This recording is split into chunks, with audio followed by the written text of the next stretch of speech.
Tudo bem? Vamos conversar sobre o carnaval, a relação da psicanálise com o carnaval. Vamos lá? Estamos ao vivo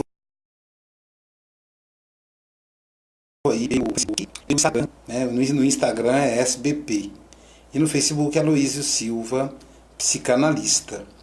Há sempre essa dúvida, né? Como é que a psicanálise como é que ela percebe, como é que ela vê o carnaval, né? Então é para a gente entender como é que funciona o carnaval do ponto de vista do aparelho psíquico. Vamos lá então. De acordo com Sigmund Freud, o pai da psicanálise, o nosso aparelho psíquico ele faz a gente chama de cartografia do aparelho psíquico. O que é cartografia, né? Ele faz um mapa da estrutura psíquica do ser humano. É o primeiro a fazer isso. As ideias de Freud hoje são utilizadas com muita frequência pela psiquiatria, pela psicologia. Então hoje um amigo meu que é psiquiatra diz que seria impossível o raciocínio do psiquiatra sem a interferência do conteúdo freudiano. Então, o mapeamento do aparelho psíquico de Freud vai fazer dois tipos de cartografia. A primeira delas ele vai chamar de id, ego e superego. Inconsciente, pré-consciente, consciente. E um que ele vai chamar de lugar psíquico e econômico e energético. Seria uma terceira nomenclatura que quase não se utiliza. Vamos ao id, ao inconsciente e o consciente. O inconsciente, né, ele vai dizer que o inconsciente são todas aquelas informações que passam pela consciência e vai para lá como se fosse um arquivo morto, como se fosse o HD. Esse é o inconsciente. São informações que vêm da consciência, que a gente capta pelos sentidos, né? Pelos 5 sentidos, ou também que são geradas diretamente no inconsciente. Ficam lá no inconsciente. Qual é a característica do inconsciente? Eu estou falando isso para explicar como é que funciona o carnaval nisso tudo. Qual é a característica do inconsciente? Primeiro, ele tem algumas características. Primeiro, ele é atemporal, então ele não tem essa coisa do passado, presente, futuro, como acontece no campo da consciência. Ele não respeita as mesmas leis que a consciência. Terceiro, ele se manifesta de duas maneiras, através do sentimento, portanto dos desejos, e através dos sonhos. Então o inconsciente ele não tem a lógica da consciência. Você sabe quando é uma situação inconsciente, quando você sente alguma coisa, né, do ponto de vista dos sentimentos, das emoções e dos desejos. Isso são manifestações do inconsciente. O outro mecanismo de manifestação do inconsciente é através dos sonhos. Então, os sonhos nos ajudam muito no nosso autoconhecimento, quando a gente presta atenção neles, quando a gente registra, quando a gente tenta interpretá-los. E vai lembrar que a interpretação dos sonhos, para servir como autoconhecimento, o ideal é que ela seja feita por um psicanalista, que é o profissional preparado, adequado, né, tem uma formação adequada para entender os sonhos. Nenhum outro tipo de profissional consegue ter essa formação, a não ser que o profissional tenha feito um curso de psicanálise. Então aí ele é psicanalista, tudo bem. Né? Então o profissional específico é o psicanalista. Eu vou no médico, eu vou no psicólogo, eu vou no advogado, eu vou no coach. Não, quem cuida da parte de interpretação dos sonhos é o psicanalista. Se um outro profissional vier, vai tentar trazer o livro dos sonhos, o símbolo de cada sonho, não sei o que, é muito mais complicado. Então é a manifestação através dos sonhos. Isso é o id, né? Isso é o inconsciente, que também é o id.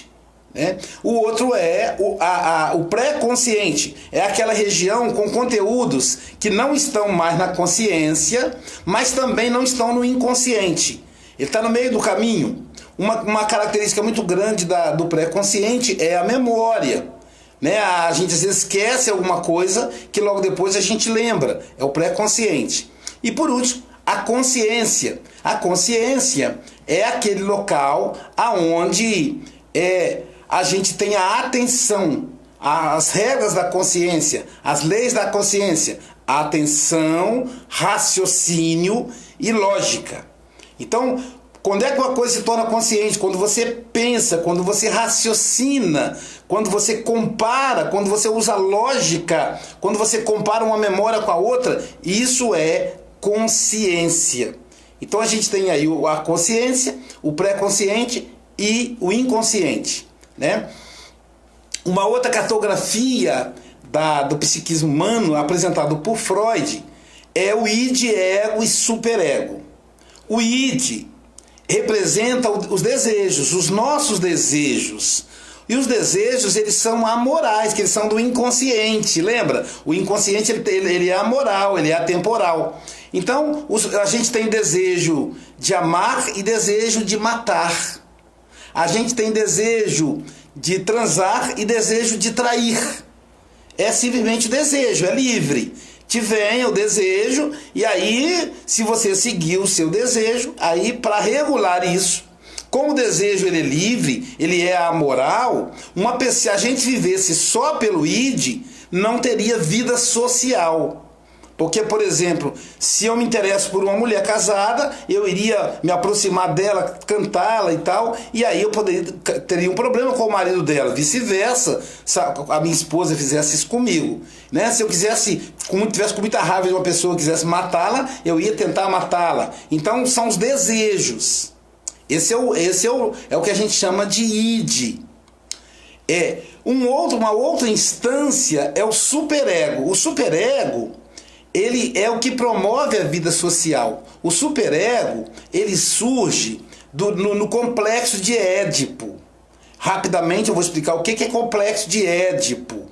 O complexo de Édipo, ele é o processo em que ali por volta dos 3 anos a criança percebe que ela é diferente uma da outra. Por exemplo, o menino percebe que ele é diferente da menina e vice-versa. E aí, o sexo oposto lhe chama atenção. E no caso, o sexo oposto mais próximo é a mãe e o pai. Então, por volta dos 4 ou 5 anos, o menino se apaixona pela mãe, a menina se apaixona pelo pai. Por isso que a gente vai ver dentro das famílias a moça muito próxima do pai e o rapaz muito próximo da mãe, né? É o que a gente chama de complexo de Édipo. Então, como é que surge a proibição? Porque durante o complexo de Édipo, o menino ele quer ficar com a mãe dele, ele quer excluir o pai. E aí, naquele momento, a mãe dá um não para ele, ela proíbe, ela diz, olha, quem vai dormir comigo é o seu pai, ele é o seu pai, ele que você deve obedecer, né? Eu sou esposa dele, quando você crescer, você vai ter sua própria esposa, etc, etc, né? A mãe vai dizer para o filho, olha, o pai vai dizer para a filha, olha, a minha esposa é a sua mãe, é com ela que eu vou dormir, e é a ela que você deve obedecer. Então, quem tem que castrar o menino, que tem que dizer para o menino como é que funciona, é a mãe. Quem tem que dizer para a menina como é que funciona é o pai. Se fizer o contrário, dá um problema, porque normalmente o menino olha o pai como adversário. Então qualquer fala do pai não funciona e a menina, qualquer fala da mãe não funciona. Daí o conflito entre mãe e filha, entre pai e filho, né? Muito comum. Então a vida social surge a partir do complexo de Édipo. Ali o Édipo recebe não. Ali ele sabe que ele não pode fazer o que ele quiser. O primeiro a dizer não para ele é a mãe. No caso da menina, o pai. Depois vem a professora, o patrão, o juiz, o policial. O tempo todo alguém vai dizer não para a vida social. Eu não posso fazer o que eu quero, porque senão eu não tenho vida social, vida objetiva. Esse é o superego. E entre o id e o superego está o ego. Quem é o ego? O eu psíquico. O ego me representa. O ego representa cada indivíduo. O ego é uma espécie de juiz. Ele escolhe entre o id e o superego. Por exemplo, ele tem vontade de matar. Aí o superego diz, não faça isso. Se você fizer isso, você vai para cadeia. Aí ele escuta o superego. Outra hora ele tem vontade de surpreender a esposa levando um café da manhã no feriado, no aniversário de casamento, por exemplo. Aí o superego diz, você está deixando ela mal acostumada, você vai ficar cansado, não faça isso. Aí ele escuta o id. Então quem define as diretrizes é o ego. O que acontece com o psicótico, com a pessoa que enlouqueceu? É que o ego enfraqueceu e assim o id toma conta. O superego, então, não funciona mais, porque o superego é o ego que dá força a ele. O superego são as leis sociais. Quem que implanta o superego? A igreja, a família, as leis, é que faz a gente ter uma vida social, senão não teríamos. Até aí tá ok?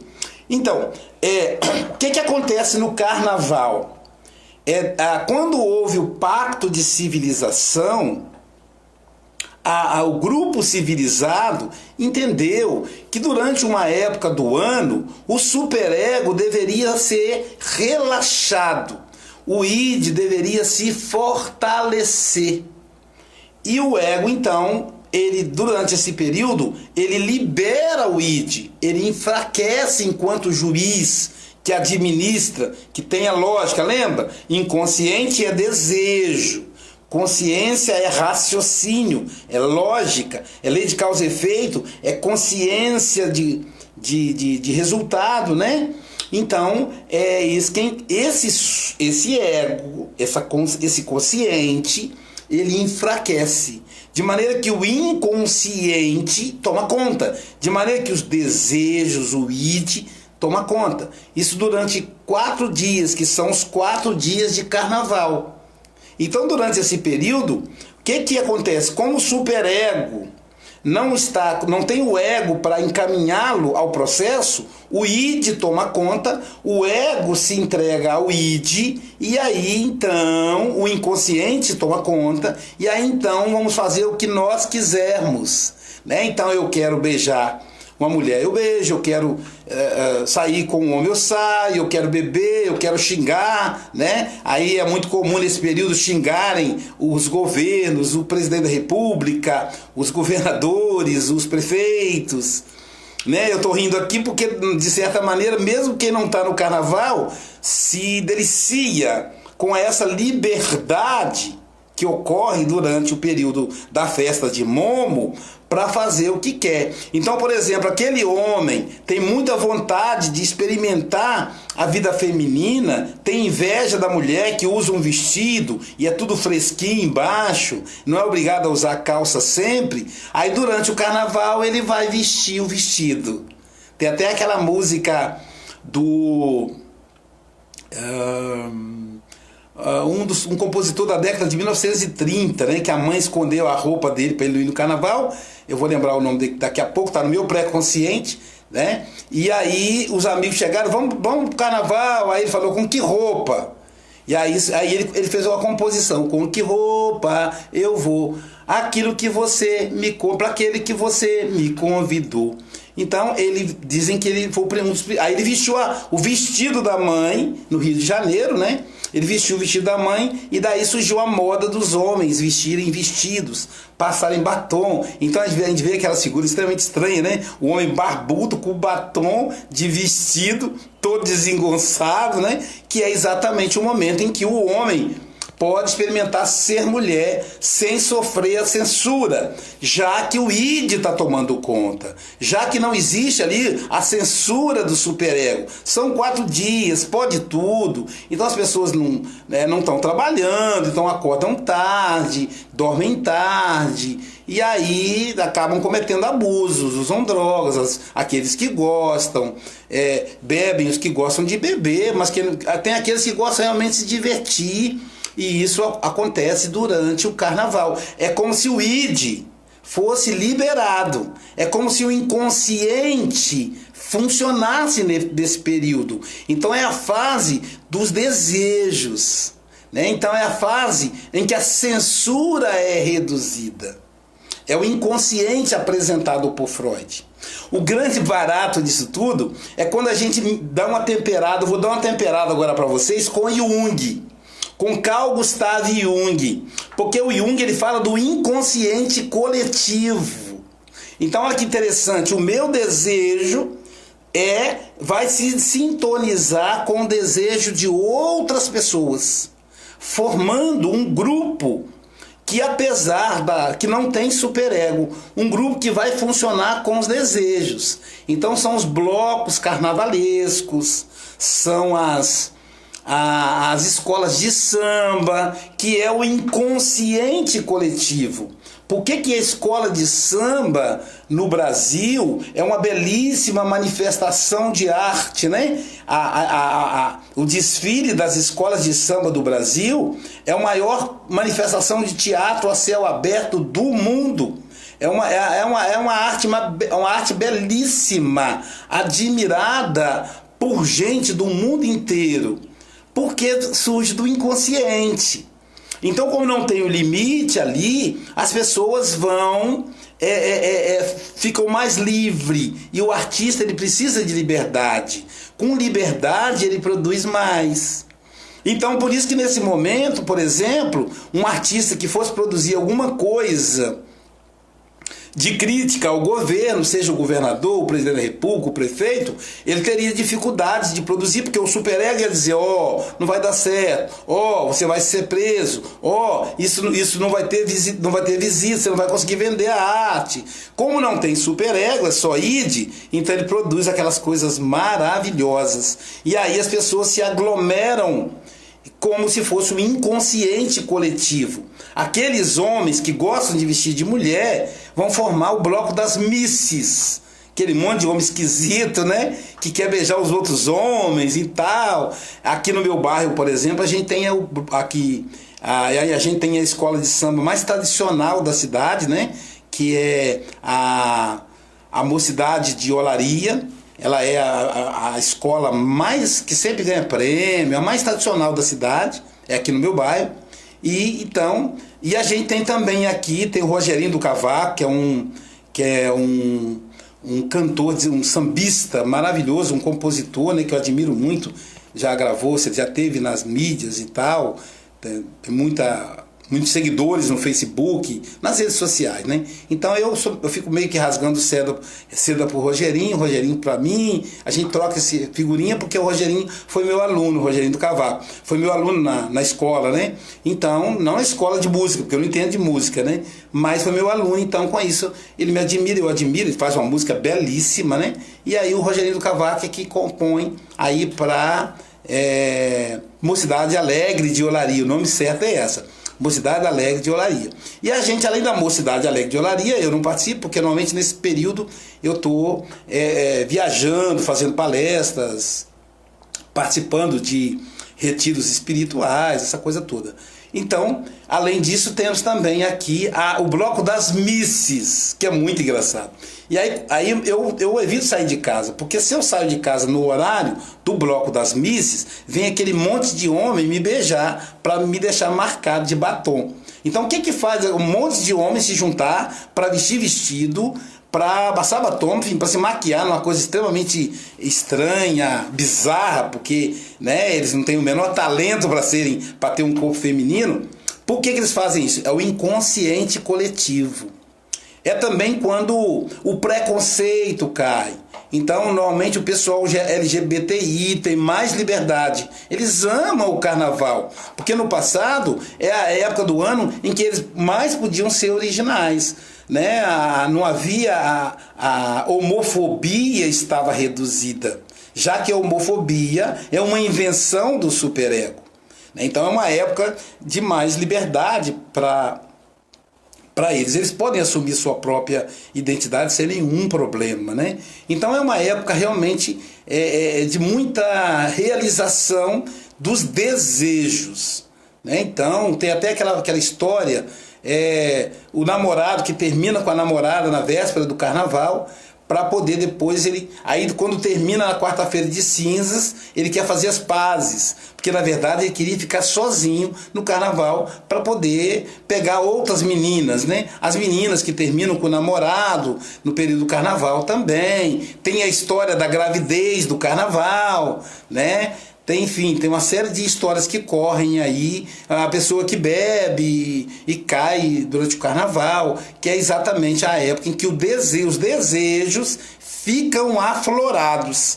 O id toma conta sem a presença, ou melhor, com o enfraquecimento do superego. É o carnaval. E isso, segundo os estudiosos da antropologia, da sociologia, é fundamental. É como se fosse uma espécie de momento de respiração para a sobrevivência do id, né? Porque o tempo todo o id ele é reprimido o ano todo, e no carnaval então ele é liberado.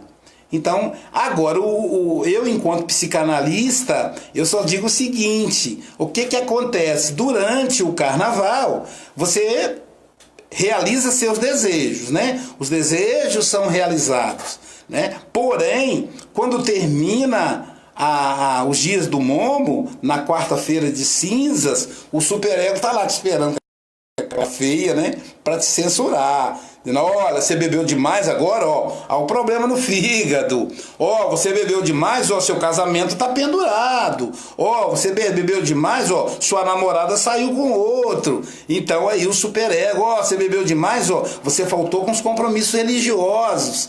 Você pode ser expulso da sua igreja, do seu segmento religioso. Então o superego está lá te esperando, né? Então também tem essa consequência aí do carnaval.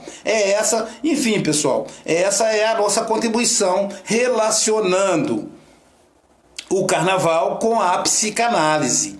E de novo, né, lembrando sempre que análise é com psicanalista. Se você quer fazer análise, quer se conhecer, procura um psicanalista, procura alguém que seja filiado, que seja ligado a uma sociedade psicanalítica séria, para que você não possa se entregar para qualquer profissional, tá? E como eu disse, é psicanalista, cada um, né, um engenheiro tem a sua aplicação, o médico na sua área, o advogado na sua área, o psicólogo na sua área.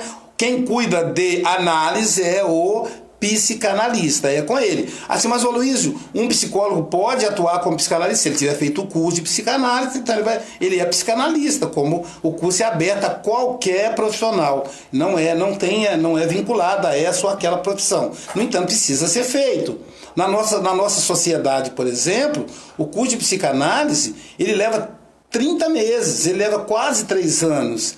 Então, sabe, é um tempo você fazer a leitura, para você se conhecer, para você saber lidar, para você melhorar a sua escuta, tá bom? Então, essa aí é a nossa opinião com relação ao carnaval, e aí a gente vai registrar, como de hábito, há muito tempo que a gente não faz uma live assim, falando de forma descontraída, a presença de algumas pessoas. E se você quiser fazer pergunta também, lembrando que a gente está pelo Facebook, Aloísio Silva Psicanalista, e pelo Instagram da SBP, Sociedade Brasileira de Psicanálise.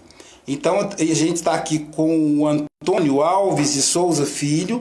Antônio, ele é de Vila Pavão, eu acho, é porque eu estou sem óculos e a fotinha aparece pequenininha para mim. Antônio é psicanalista residente lá de Vila Pavão, tem lá uma clínica com um grupo lá. Então, se você mora em Vila Pavão, se você mora em Nova Venécia, em Barra de São Francisco, você tem lá o Antônio. O Antônio, no caso é doutor Antônio, né? O doutor Antônio, a doutora Adriana, a doutora Andréia, a doutora Cristiane. Então tem a turma lá, a doutora Geralda, que estão a turma lá para poder lhe atender aí, né? Que são realmente pessoas preparadas para te atender. Então o Antônio está dizendo, boa tarde, professor. Temos aqui a Iara, revendo as aulas, muito bom. Iara é nossa aluna da turma Guarapari. Temos aqui participando, assistindo aqui ao vivo, a Jailza, né, que é a professora Jailza, que é minha esposa, minha amiga Isabel, a Isabel Martins, lá de Portugal. Eu estive em outubro, no dia 13 de outubro, lançando o meu livro Por Entre as Dores, na versão portuguesa, que foi traduzido para o português de Portugal, e a Isabel foi lá pessoalmente me dar um abraço. Muito obrigado pela... Estava lembrando disso, Isabel. A Dalva Maria Areia, que é a doutora Dalva Maria Areia, né? A doutora Dalva, que estuda com a turma de Vila Pavão, mas ela está indo para o Canadá. Então ela vai poder atuar na psicanálise lá no Canadá. Ela é freira, né? Irmã Dalva. A querida Fernanda Correia, lá de Portugal também, né? Um abraço, Fernanda. A Adriana Cavalcante, lá de Recife, não é isso? A Adriana Cavalcante, de Recife, Pernambuco. Nossa, gente do Brasil. O nosso amigo Carlos José Prete, já eu falo do pessoal do Instagram também. O Carlos José Prete Leal é de Colatina, Espírito Santo. O Fábio Bartuqueves. Um abraço, boa tarde, Fábio. Rui Romero, também de Portugal. Abraço, meu amigo de Lisboa, Rui Romero. Quem mais? Josiane Bertoldi, de Alfredo Chaves, minha colega de programa Você no Divã, da Rádio Cultura de Alfredo Chaves, também estudante de psicanálise da turma Guarapari. O programa, né, Josi, fazendo propaganda aqui, ele vai ao ar toda terça-feira, das 8h15 da manhã. É ao ar pela Rádio Cultura FM de Alfredo Chaves e também aqui pelo Facebook. Temos aqui também a Kátia Bergamo, minha aluna querida. Dani Francisco, meu amigo psicanalista, doutor Dani Francisco, reside na Espanha. Também estudou conosco. Boa noite, Aloysio. Sempre iluminado os seus temas. Obrigado, meu amigo. O Dani Francisco, ele reside atualmente na Espanha, né? Então, atua lá na área de dependência química, psicanálise, como psicanalista com dependência química, né? A Dona Elimar Alves, um beijo nos tios, é a minha prima querida. Um abraço para você, Elimar. A Cláudia Andrade estava pensando hoje em lhe perguntar sobre esse tema, então tá bom. Boa tarde, primo, tá dizendo a Elimar. Paola Petrillo, boa tarde, Paola. Quem mais? Cláudia, eu já falei. Eliamara dos Santos, oi, amigo. Quem mais? Iara Correia, já falei. Quem mais? Maria dos Prazeres Botas, boa tarde, Maria. Jaqueline Canto, boa tarde, Jaqueline. Eliamara dos Santos. Eunice Lacerda, boa tarde, Eunice. Viviane Dyer, acho que é Nova Venécia, né, Viviane? Boa tarde, querida. Deixa eu ver aqui, alguém está dizendo boa noite, Vila Velha, Espírito Santo. Eu queria só fazer uma coisa aqui, uma análise psicanalítica da Maria dos Prazeres, né, Maria? Que é o seguinte, se você estiver aí assistindo ainda, olha que interessante o seu nome. De um lado, Maria, mãe de Jesus, que representa o superego. De outro lado, Prazeres, que representa o id. Então, um conflito entre o prazer e a castração, né? O seu nome representa isso. Não sei se você tem esse conflito, mas o seu nome, né, ele representa isso. Deixa eu ver se tem mais alguém aqui no Facebook. E aí a gente vai falar do Instagram, para poder dar aí a moral para todo mundo, né? Vera Menezes, boa noite. A Vera de Vila Velha, Espírito Santo. Aqui no Instagram também tem muita gente bonita participando. Bósio Borges, o meu querido Dr. José Márcio Seno, psicanalista excelente lá de Matipó, Minas Gerais, está dizendo boa tarde, mestre. Temos também Vandré Márcia Monteiro, boa tarde. Eleonara Carneiro, boa tarde. Ana Lúcia, que mais? Costa Dayana, deve ser Dayana Costa. PVI Viane Carvalho e Arruda Costa Saúde, enfim, né? É isso aí, gente. Estamos aí à disposição. É essa a nossa contribuição. Deixe pergunta aí, compartilha essa live para que chegue a mais e mais pessoas, né? A psicanálise aí sendo democratizada. De maneira que todos podem saber. Aquela coisa da psicanálise, só do consultório, informações que só as pessoas ricas tinham acesso, acabou. Inclusive, hoje, gente, uma sessão de análise está muito barata, não está mais igual era antigamente, muito caro, não. A gente consegue aí psicanalistas no valor que seja possível. Então procura o psicanalista, né? Aqui na clínica, na CPAS, que tem mais de 10 psicanalistas, a gente faz inclusive a avaliação gratuita. A pessoa vem pela primeira vez e não paga nada, e aí dali ela vai ter uma orientação de como vai se conduzir o processo terapêutico dela, tá bem? Então, bom descanso aí no carnaval. Então agora você sabe que carnaval é a manifestação do inconsciente, é a manifestação dos desejos, é a manifestação do id e o enfraquecimento do superego. Mas olha, quarta-feira de cinza, seu superego vai estar te esperando lá, te cobrando a conta desses dias de liberdade. Um abraço.